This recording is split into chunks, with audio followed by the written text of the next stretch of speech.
I was born in Occidental, California, and raised there till I was 6. And then they decided I should go to kindergarten. We had to move to San Anselmo.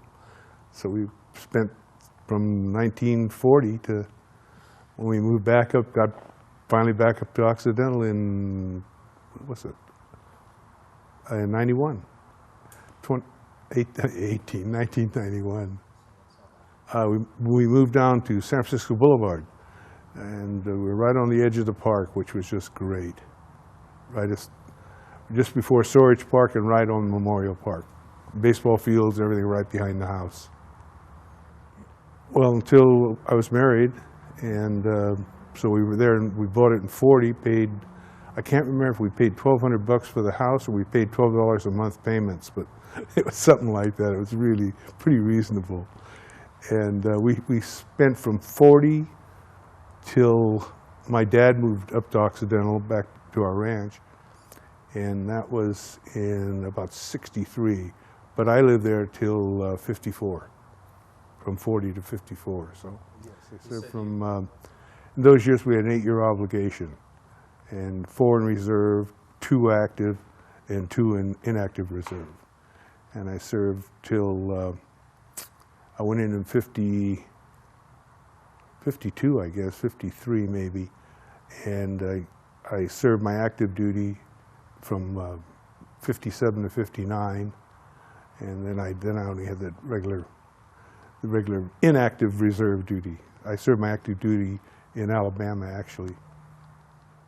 I became a fireman and volunteer when I was 18, so that'd be 52.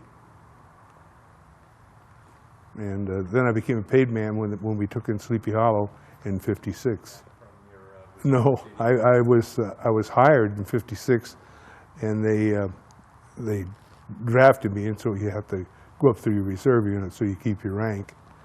And I went in the Army in 57, and I was gone for 2 years, and that's when they hired Jerry Cahill to take my place. And when I came back, they were going to fire him, and Nello went to bat for Jerry and said, no, you know, he's got a kid coming and everything, and they kept him on. And that became our first fire prevention officer. They made Billy Souza our fire prevention officer. Nello hired me. Nello was 2 houses up from us. He was like a neighbor, and he was a great guy. I think one of the outstanding points, he had a pretty flare-up temper, and he's zipping up the road ahead of old Engine 3. We were in Engine 3 then, and all of a sudden somebody jumps the signal up at Bridge. If you remember the signal at Bridge Avenue, try to stop the traffic on Drake, and then we'd come up from the station and go through it.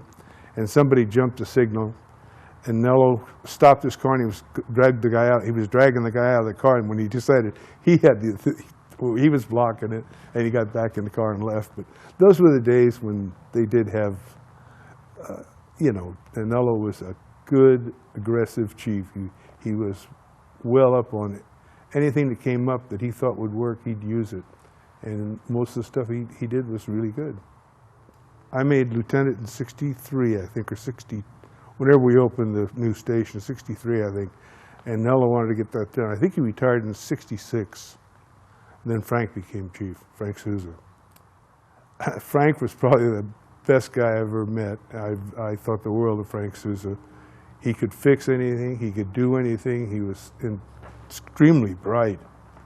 And he had a good vocabulary, and his hands, he had the mechanical knowledge of 10 other people, but he was a really good man and a very, very fair man. He was the nicest guy, and he was trying to be fair to everybody. He was good. He retired when I became assistant chief, and I think I became assistant chief in 72. So he was chief for like 6 years, I think. I started in the fire department, which I'm regressing here, but we used to be they called it weed abatement. And I worked there from when I was 12 years old. We burned lots every summer. And I loved it. I loved working with the guys, and you worked with the different shifts and all the different people. We would go out, and my job was dragging hose, of course. And we worked way into the summer, probably probably August, by the time we got through burning all the lots. And gradually, they built houses on all the lots, so it kind of put us out of business. Can you tell us a little bit about your tenure as assistant chief? That's probably the hardest job in the fire service, I think, because you're trying to please the chief, and you're trying to please the guys, because you're the guys that gets everybody telling you what they want to do and all their great ideas, and you pass them on to the chief, and he says, I'm not going to do that. Oh, okay, you know, and where do you go from there? But it worked good. Dick was great to work for, and you all know his personality. He's really a nice guy, and he also likes everybody. He's really and also a bright guy. But it's probably the hardest job. You work Saturday and you got Monday off. So that was your only day off. All the rest of the time you answer calls, pack your stupid Plectron with you, leave a number for where you're going to be. You go out to dinner and you're afraid to have a drink. So it was a real tough job. Being a chief in a small department is really tough because you are on duty 24 hours a day, 7 days a week. Even after I retired, it was okay, but even you say, well, okay, I'm off this weekend, and we rotated weekends, and I'll be off this weekend, but hell, I live right next to the fire station, 2 blocks away or something. I'd hear them go out and go, oh, what's that? And turn the radio on and go on, so you were still there. When I first went to work, there was 18 of us in that one little building with about, what do we have, 8, 9 beds, 10 beds. We rotated beds and we rotated being there, and every person in the department smoked except me.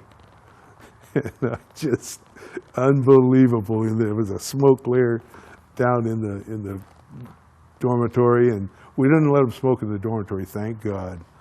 And just in a day room and a kitchen, that's all we had. And the bays, if you remember them, we had to put the trucks in at angles to get them in. The trucks, the actual engines wouldn't fit in the bays, so they were like a foot on each side, 6 inches on each side. It was interesting, but it was a start, and you look forward to going to work every day. It was wonderful. I never ever had to go to work. I just couldn't wait to get there.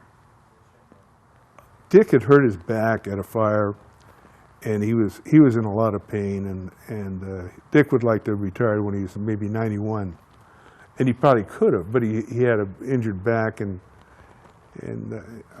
you don't know what to do, because you take over as a temporary chief, you don't want to make any major changes or anything, yet you're there and you want it to run how you'd like it to run. And I think Alan wanted just to clear up his books, knowing Alan Bruce, our city manager.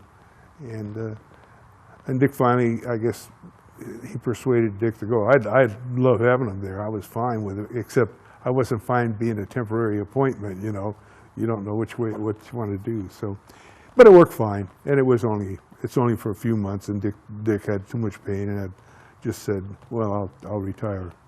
And he did. Well, I tried to make a lot of changes, and I guess you force them, and people don't like change. We did we go to 3 shifts then? I don't remember if we did then or before. But that seemed to work pretty well for administrative-wise, And we worked so short that we always had to replace people. Remember all the overtime we were getting? And pretty soon people are telling you, well, I'm not working. I can't work anymore, And you'd think, gee, we're offering them all kinds of money to work, and nobody wants to work. But they didn't want the volunteers to work, and it was transition, and the unions were getting a little stronger, and it actually got better. It really did. It smoothed out. We tried to go to the 3 platoon, and we tried to go to battalion chiefs, and we didn't get it through right. Probably it was my fault, and we had Rick and Marty, and I think Pat Williams passed the test. And geez, I don't remember. But anyway, we had a whole big boo-ha over that, and that almost got me fired and a few other things. But it would have been the time to do it. And then when we finally did do it, Rick was chief, and I recommended it long before that they go to bat chiefs. And Rick got bat chiefs in, and that seems to work very well for it. But that was after we put the consolidation together. Well, I think that was the main thing we accomplished in my tenure as chief, was that we did put the consolidation together. Everybody talked about it. Everybody before me always said, it's not going to work, there's all this and that. Well, we had the chance with George going to retire and really wanting to do the consolidation. He had the same thing as I did. Heard it all the time we were in the service, that we should be consolidated, and we were determined to consolidate it. And George sacrificed a lot, because when we put the consolidation together, he became an assistant chief.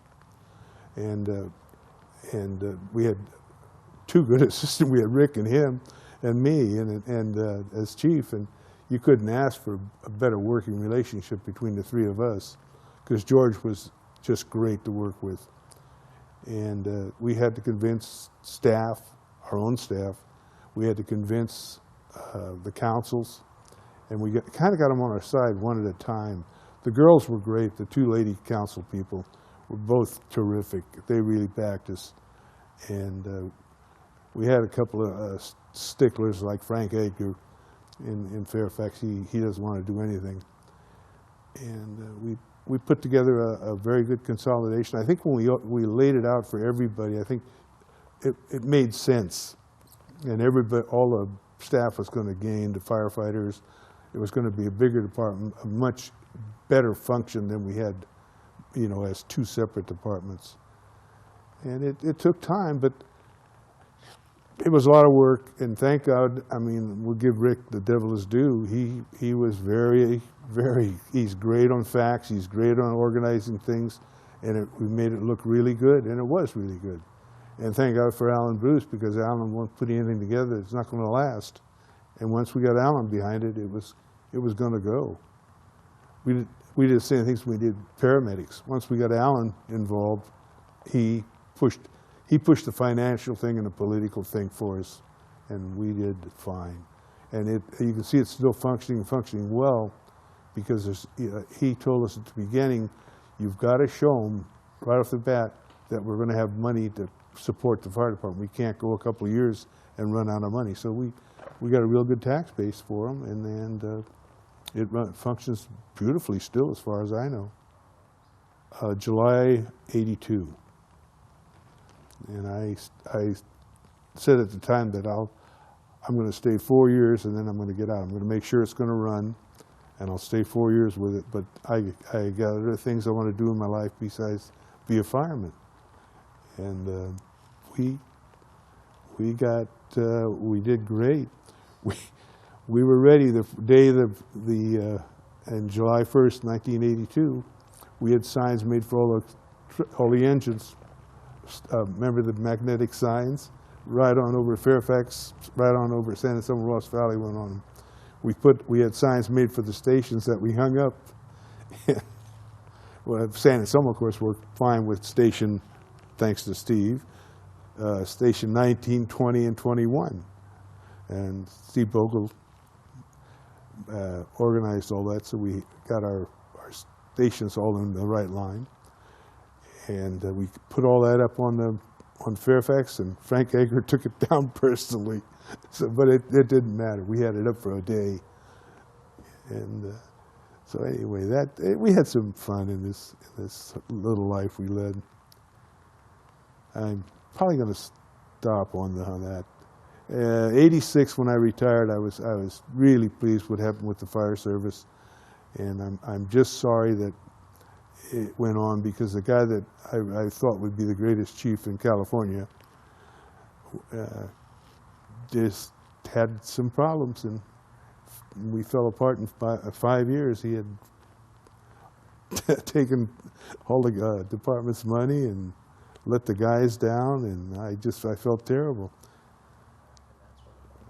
Well, the contract we protected, I forgot, was for some minimal amount of money, but we hired 2 firemen right away.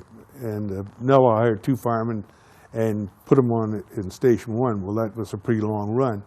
And he had planned to buy this property. I don't think they'd purchased the property where Station 20 is. We hadn't purchased it yet. But they hired 2 firemen, and they hired Bill Rollins, and they hired myself. And when we opened up, Bill had to wait a month. He got married the month of July, which was strange. He had all that planned before. And when we got hired, I came to work in July, but I was still working with the sheriff's office. I hadn't given them any notice. And so Nello said, well, you just work at the sheriff's office and come back here when you're done. So 8 hours, I'd go out and patrol Marin City and come back to the firehouse and spend the rest of the time being a fireman. It was a real adventure. But I had a great paycheck for the first 2 weeks of July. First in my whole life, I don't think I ever made that much money. No, actually, that belongs to San Anselmo. The Sleepy Hollow Fire Protection District just contracts to San Anselmo. This is how it started. I'm not sure on the financing. It's been so long ago. But they just have a contract with us. They don't want to buy any. They want to own engines or properties or anything. They just want to pay for fire protection. The city was very reluctant to give it to them at the beginning because they'd like them to come into the San Anselmo, but they want their horses and they want their sidewalks like they are, dirt, and they didn't want to be, ruled by San Anselmo. They'd rather be under the county. Plus, their taxes were lower, and with their fire district, their taxes were way lower. They get county money for fire protection, and that got paid to San Anselmo. So it worked out really well. And they had a board of 5. I think there was 5. They might have had 3 when they started. And easy guys to deal with. Most of your dealings were done at the clubhouse or in the guy's kitchen. And I liked working with those because they didn't have anything to do but pay that $20,000 or whatever it is a year. It wasn't very much. I think when we started out, it was like 10 grand for fire protection, And I guess it was up to 300 and some odd thousand when I left. I can't remember right off, but it was a fair amount. We had Jay Ingalls. He's the most notable. Frank, oh God, the horse trail lady. He reminds me of Frank Ager, and I get him mixed up with that name. I'll think of it before we finish. Do you remember him? Frank? They were all good. Berto, that's it. Frank Berto. He's a long-standing member. Oh, I think my favorite of the ranks you take on the way up and try to do, I think, was the training officer.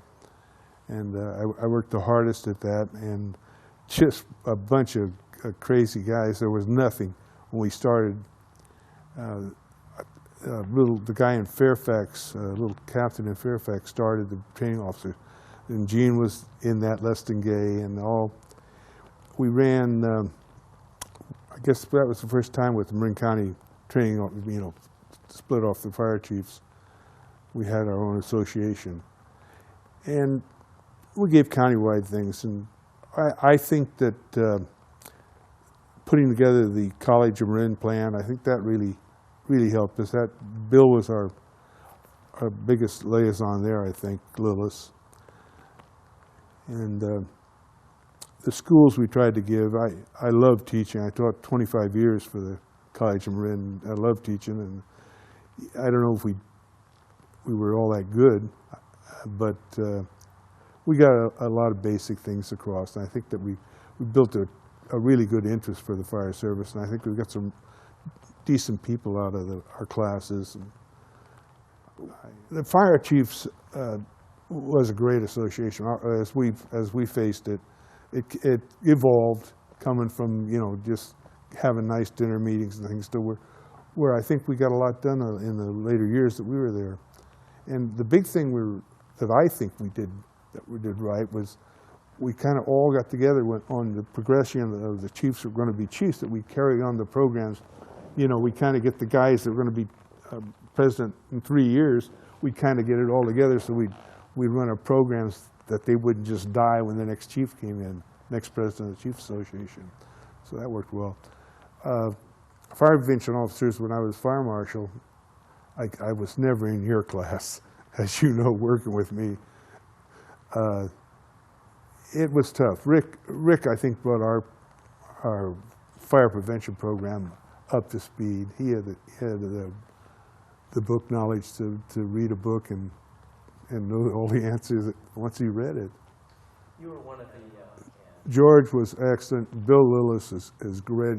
Bill's class was probably the best class at Marin, most professionally done, and he was a good instructor.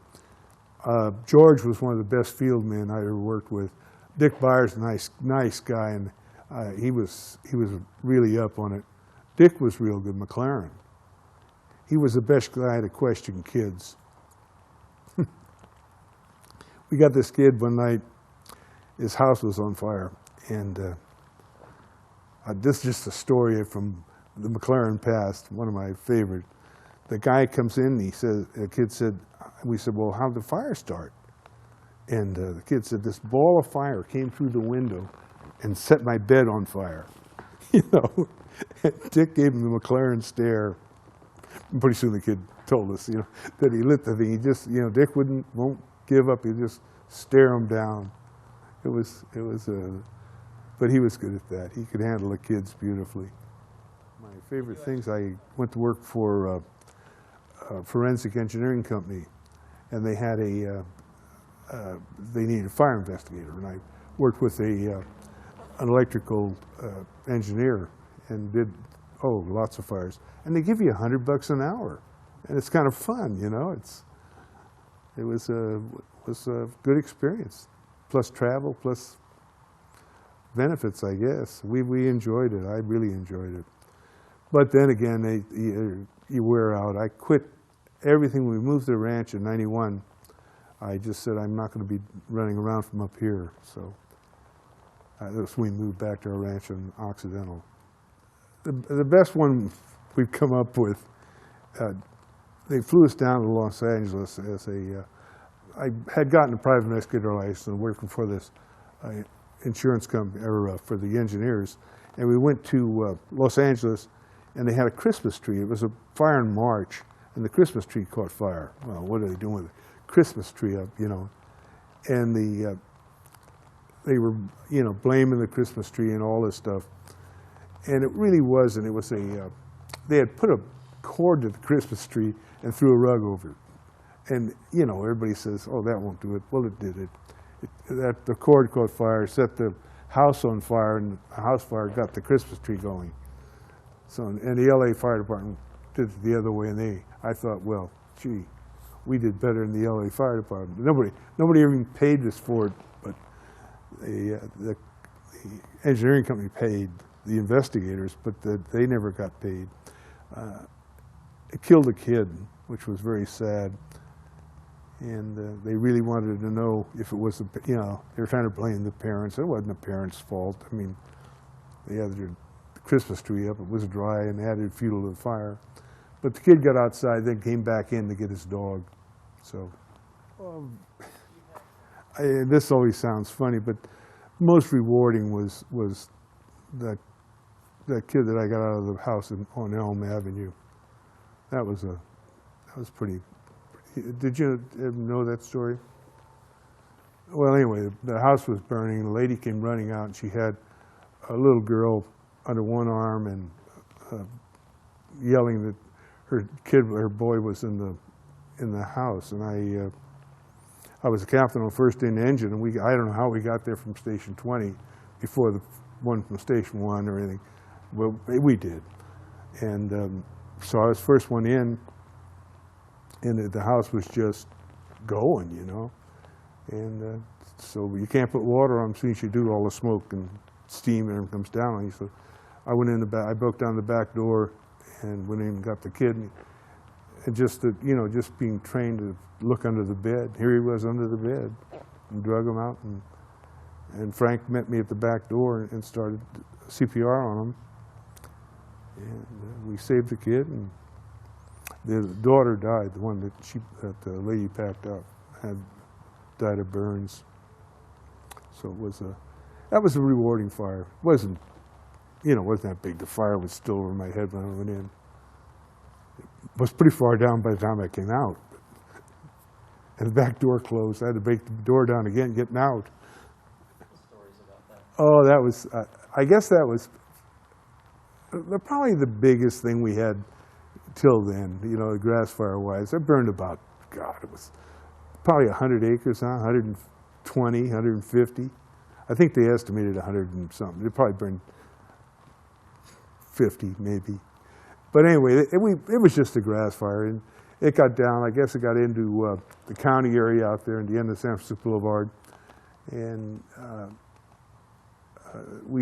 I can remember our biggest thing was Dick brought engine 2 out, that old 1900 Seagraves, whatever it was, and it pumped from the time they put it in there till we hooked up to an old standpipe out there with a 2-inch main, and we supplied water to all the lines that were laid. It got in all that eucalyptus over by the graveyard, and we dug on that thing for weeks.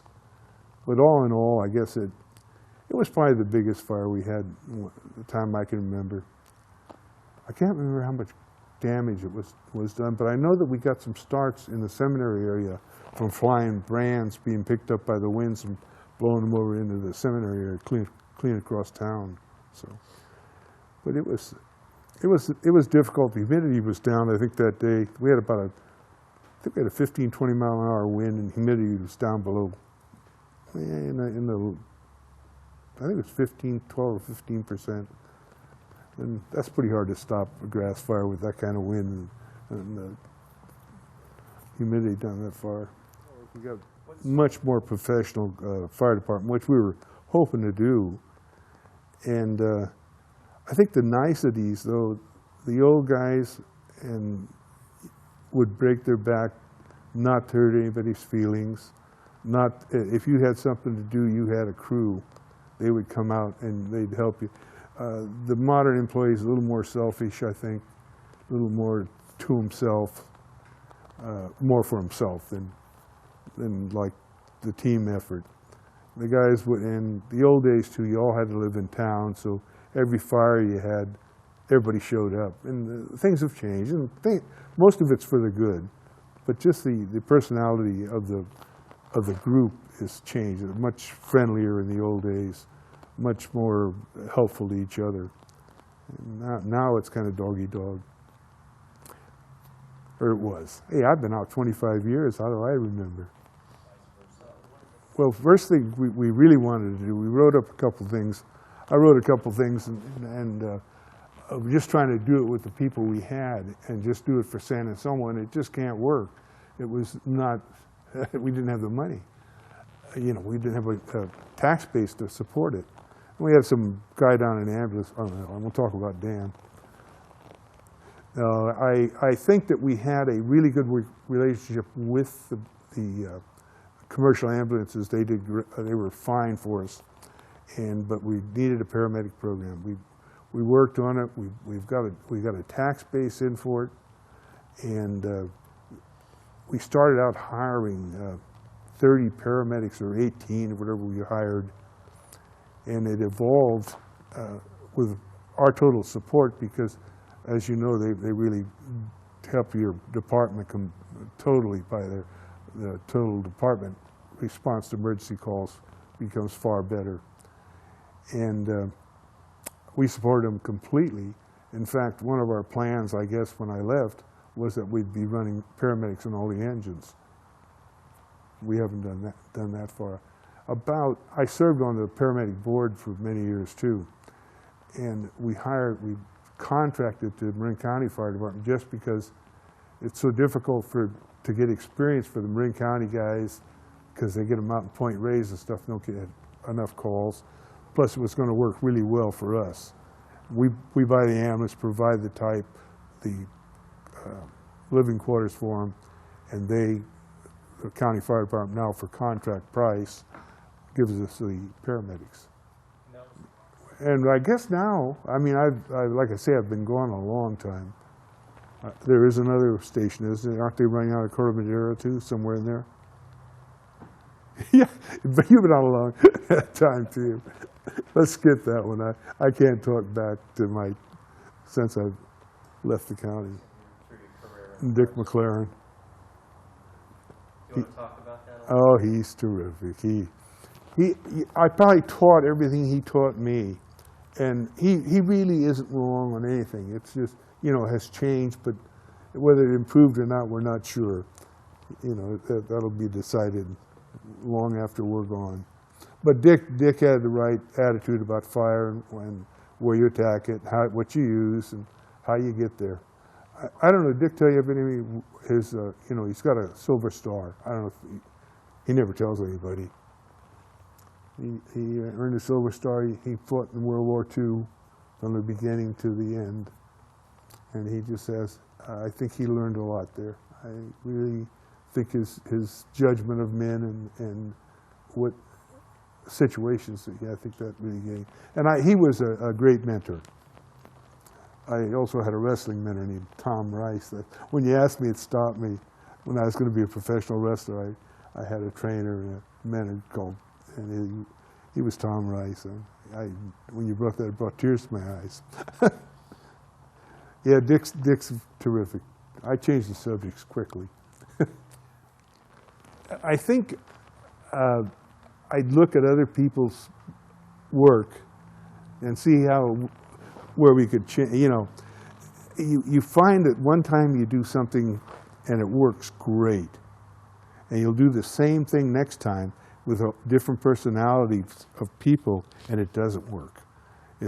I think you have to really know your people, and not as a boss working. I just think you got to understand where they're coming from, and you have to understand where you want to go. And I guess you got to try to use the best method to get there. The old days, like when I first went to work, it was just they'd say do this and you did it. Now people really want to know the reason why you want to do that. So you have to explain to people and get them on your side before you make this move. I think that's probably the best thing you can tell an officer is make sure where you're going, make sure that it's convincible that it's right, and then try to move your people. Because the hardest thing of our job as chief is handling your personnel. That's where all your problems are. Anything can work with the actual mechanics, but just getting your personality over is hard. I still love playing golf. I love tennis, but I got 2 steel knees now and a bad rotator cuff. And I can barely play golf, but I enjoy it. I still enjoy working out. I don't lift the weights I used to lift, but I still can do some things. I do enjoy. I enjoy traveling. I don't enjoy driving anymore, but now it's just part of. If you want to get there, you got to drive. It's the traffic. I think it's getting so crowded, and I enjoy athletics. I enjoy sports. I had the honor of being put in the Hall of Fame, as you know, in the Marin County Athletic Hall of Fame, and I was. That is really humbling, and I was. Tell us a little bit more about that. Oh, in '06, I was inducted into the Marin County Athletic Hall of Fame, so I was really humble.